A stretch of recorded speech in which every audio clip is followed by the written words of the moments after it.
Cher univers, le monde touche à sa fin. L'air est pollué, les océans contaminés, les animaux disparaissent, les économies se sont effondrées.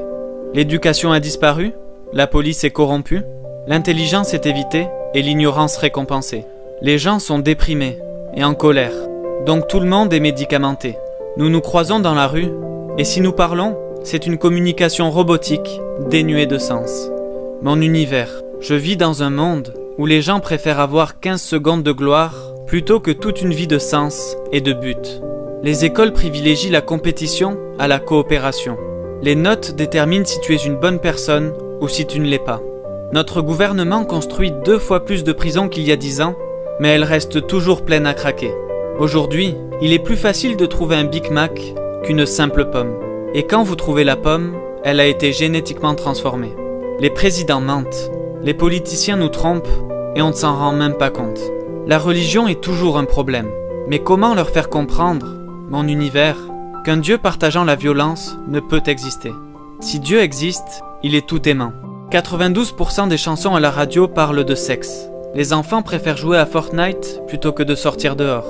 La technologie nous donne tout ce dont nous pourrions rêver, et en même temps, elle nous vole tout ce dont nous avons vraiment besoin. La personne moyenne regarde 5 heures de télévision par jour, et les films montrent plus de violence que jamais. La fierté est à son plus haut niveau, l'humilité est au plus bas. Tout le monde se croit supérieur. La moitié de nos phrases sont destinées à critiquer quelqu'un. Il ne reste plus beaucoup d'êtres humains, toutes les choses humaines ont disparu. L'argent est toujours la racine du mal. Les bonnes actions ne sont faites que lorsqu'il y a un bénéfice derrière. Les 3/4 des vidéos sur TikTok nous montrent les malheurs des autres. Nous en rions et les partageons avec nos amis. Nos modèles d'aujourd'hui auraient été des exemples de ce qu'il ne fallait pas il y a 60 ans. Les entreprises investissent des millions de dollars pour embaucher des spécialistes qui vont convaincre les filles qu'elles ont besoin de maquillage pour être belles, ce qui réduit en permanence leur estime de soi, car elles ne seront jamais assez jolies pour répondre à ces normes impossibles. Les entreprises nous disent « achetez, achetez, achetez, obtenez ceci, obtenez cela, vous devez suivre, vous devez acheter le dernier iPhone, vous devez vous intégrer, cela vous rendra heureux. » Oui, peut-être, mais pas pour très longtemps.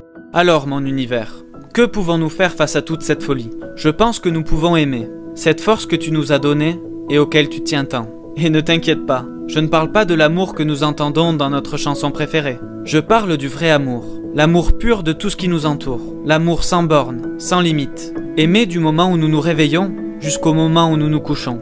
Mais comment convaincre les gens d'aimer? Peut-être devons-nous faire des actes de gentillesse, parce que c'est contagieux? Peut-être devons-nous montrer un peu plus de compassion que d'habitude? Je pense aussi que nous pouvons pardonner, parce que dans 30 ans, est-ce que cette rancune envers notre ami, notre mère, notre père, en vaudra vraiment la peine? Certains ne reconnaissent plus leurs frères, leurs sœurs, quand ils font preuve de colère, de haine, de cruauté.